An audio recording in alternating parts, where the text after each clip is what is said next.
കട്ടപ്പന നഗരസഭയുടെ 2025-26 സാമ്പത്തിക വർഷത്തേക്കുള്ള ബജറ്റ് അവതരണം നടന്നു. നഗരസഭാ ചെയർപേഴ്സൺ ബീന ടോമിയുടെ അധ്യക്ഷതയിൽ ചേർന്ന യോഗത്തിൽ വെച്ച് വൈസ് ചെയർമാൻ അഡ്വക്കേറ്റ് കെ.ജെ. ബെന്നിയാണ് ബജറ്റ് അവതരിപ്പിച്ചത്. ജില്ലയിൽ ആദ്യമായി ഡിജിറ്റൽ രൂപത്തിൽ അവതരിപ്പിച്ച ബജറ്റ് എന്ന പ്രത്യേകതയും കട്ടപ്പന നഗരസഭയ്ക്കാണ്. കട്ടപ്പന നഗരസഭയുടെ സർവോന്മുഖമായ വികസനവും പുരോഗതിയുമാണ് ബഡ്ജറ്റ് അവതരണത്തിലൂടെ നഗരസഭ ലക്ഷ്യമിടുന്നത്. കാർഷിക വൃത്തിക്ക് മുഖ്യ പ്രാധാന്യം നൽകി വരുന്ന കട്ടപ്പന നഗരസഭയെ കേരളത്തെ തന്നെ മികച്ച നഗരസഭയാക്കി മാറ്റുന്നതിനുള്ള പ്രയത്നത്തിൽ കൈവരിക്കേണ്ട സ്വപ്നങ്ങളും പൂർത്തീകരിക്കേണ്ട പ്രതീക്ഷകളുമാണ് ബഡ്ജറ്റിൽ ഉണ്ടായിരുന്നത്.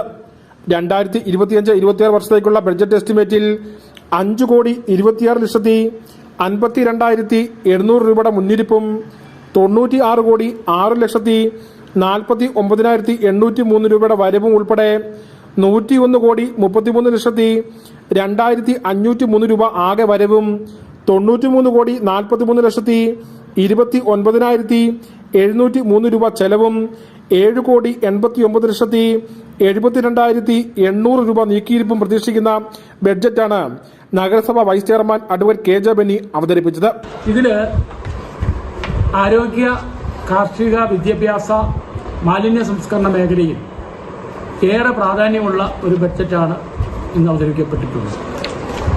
ആരോഗ്യ മേഖലയിൽ നമുക്കറിയാം, നമ്മുടെ താലൂക്ക് ആശുപത്രിയെ ഒരു സൂപ്പർ സ്പെഷ്യാലിറ്റി ആശുപത്രിയായി ഉയർത്തണം എന്ന ഉദ്ദേശത്തോടു കൂടിയാണ് അതിൻ്റെ ആശുപത്രിക്ക് സ്ഥലം വാങ്ങിക്കുന്നതിന് വേണ്ടി നമ്മൾ 75 ലക്ഷം രൂപ ഈ ബഡ്ജറ്റ് വകകൊള്ളിച്ചിട്ടുണ്ട്. അതുപോലെ തന്നെ നമ്മുടെ മാലിന്യ സംസ്കരണത്തിൻ്റെ പ്രാധാന്യം കൊടുക്കുന്നതിന് വേണ്ടി സ്ഥലം വാങ്ങുന്നതിലേക്കായി 20 ലക്ഷം രൂപയും തൊടുപുഴ പുളിയമ്പല നാഷണൽ ഹൈവേയിൽ കമ്പനിപ്പടിയിൽ താമസിക്കുന്ന വീടോ സ്ഥലമോ മറ്റ് ആവാസ വ്യവസ്ഥകളോ ഇല്ലാത്ത കുടുംബങ്ങളെ പുനരധിവസിപ്പിക്കുന്നതിന് വേണ്ടി 25 ലക്ഷം രൂപ മുടക്കി സ്ഥലം വാങ്ങുന്നതിനും ബഡ്ജറ്റ് തുക വിളിച്ചിട്ടുണ്ട്. അതുപോലെ നമ്മുടെ നമുക്കറിയാം, ടൗണിലെ വൈദ്യുതി നഗരസഭയുടെ എല്ലാ മേഖലയും സ്പർശിച്ചുകൊണ്ടുള്ള ബഡ്ജറ്റാണ് അവതരിപ്പിച്ചത്.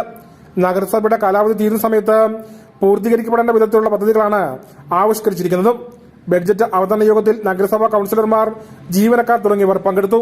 News bureau, Kattappana.